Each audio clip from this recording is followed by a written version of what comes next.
Warning. The subject of this film you are about to watch reveals a crucial secret of your life. You should watch it very attentively, for it concerns a subject that is liable to make fundamental changes in your outlook on the material world. The content of this film is not just a different approach or a philosophical thought. It is a fact which is also proven by science today.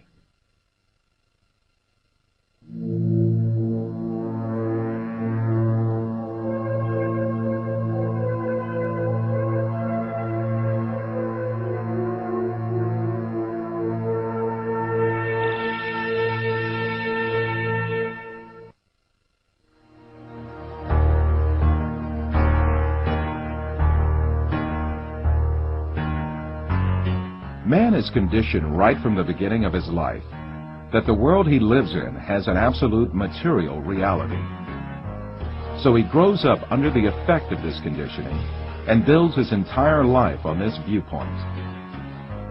The findings of modern science, however, have revealed a completely different and significant reality than what is presumed.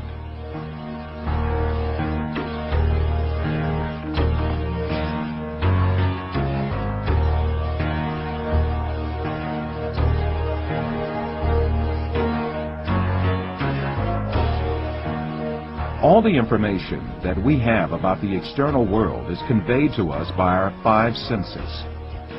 The world we know of consists of what our eyes see, our ears hear, our noses smell, our tongues taste, and our hands feel.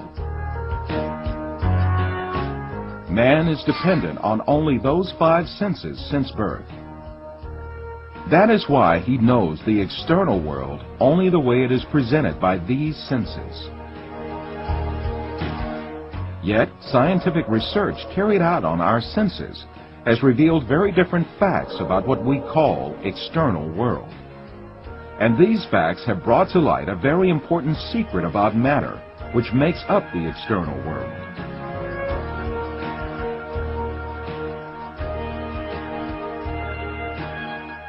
Contemporary thinker Frederick Vester explains the point that science has reached on this subject.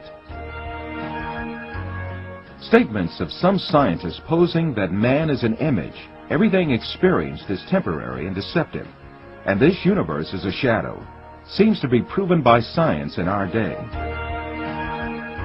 In order to better grasp this secret behind matter, let us be reminded of our information about our sense of sight, which provides us with the most extensive information about the external world.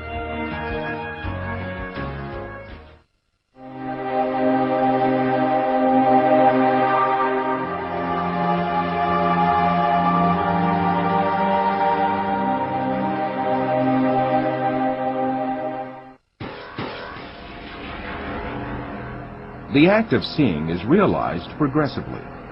At the instance of seeing, light clusters called photons travel from the object to the eye and pass through the eye lens, where they are refracted and focus on the retina at the back of the eye. Here, rays are turned into electrical signals and then transmitted by neurons to the center of vision at the back of the brain.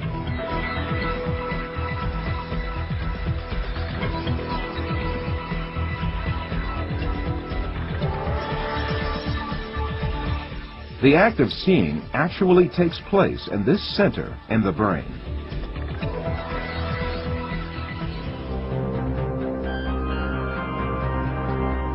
All the images we view in our lives and all the events we experience are actually experienced in this tiny and dark place. Both the film you are now watching and the boundless landscape you see when you gaze at the horizon actually fit into this place of a few cubic centimeters.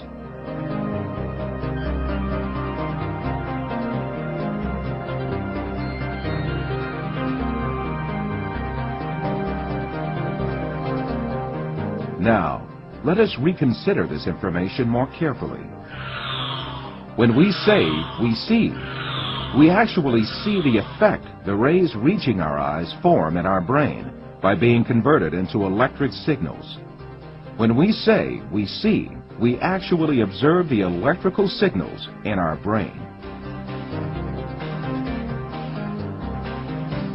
By the way, there is another point that has to be kept in mind. The brain is sealed to light, and its interior is absolutely dark. Therefore, it is never possible for the brain to contact with light itself. We can explain this interesting situation with an example. Let us suppose that in front of us there is a burning candle, and we view its light. During this period, when we view the candle's light, the inside of our skull and our brain are in absolute darkness. The light of the candle never illuminates our brain and our center of vision.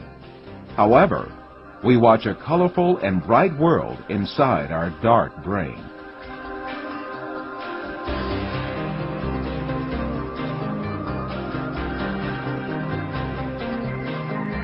The same situation applies to all our other senses. Sound, touch, taste, and smell are all perceived in the brain as electrical signals. Therefore, our brains, throughout our lives, do not confront the original of the matter existing outside us, but rather an electrical copy of it formed inside our brain. It is at this point that we are misled by assuming these copies are instances of real matter outside us.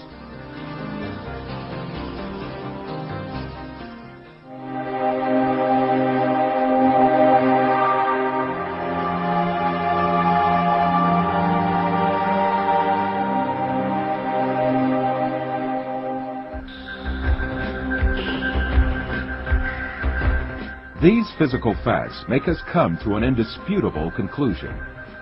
Everything we see, touch, hear, and perceive is matter. The world, or the universe, is only electrical signals in our brain.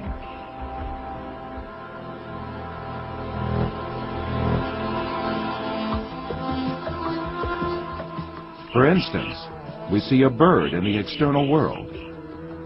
In reality, this bird is not in the external world, but in our brain. The light particles reflecting from the bird reach our eye, and there they are converted into electrical signals. These signals are transmitted by neurons to the center of vision in the brain. The bird we see is in fact the electric signals in our brain. If the sight nerves traveling to the brain were disconnected, the image of the bird would suddenly disappear. In the same manner, the bird sounds we hear are also in our brain. If the nerve traveling from the ear to the brain was disconnected, there would be no sound left.